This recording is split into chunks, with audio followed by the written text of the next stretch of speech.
Mummy काय करताय? काय नाही ग, दुधाचा हिशोब करते. कॅल्सीवर?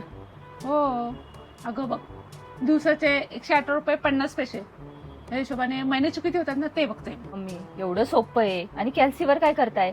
हिशोब कसा तोंडी जमला पाहिजे. अच्छा, मग तू करून दाखव बरं तोंडी. दाखव. सोपं आहे मम्मी. आणि माझं डोकं म्हणजे कम्प्युटर आहे, कम्प्युटर. किती 118.50 रुपये एका दिवसाचे. या महिन्यात आहेत 31 दिवस. तुम्ही 31 दिवस दूध घेतलेलं का? नाही नाही, एक दिवस नव्हता घेतला. अच्छा, म्हणजे 30 दिवस घेतलेलं. 118. मम्मी 118.50 रुपये हा काय भाव आहे? डायरेक्ट 120 रुपये लावा ना, म्हणजे तो दूधवाला पण खुश आणि त्याला पण 2 रुपये एक्स्ट्रा मिळाले तर तो गायना खाद्य पण तसं देईल ना. हो ग, बरोबर आहे. मग? लाव 120 रुपये लाव.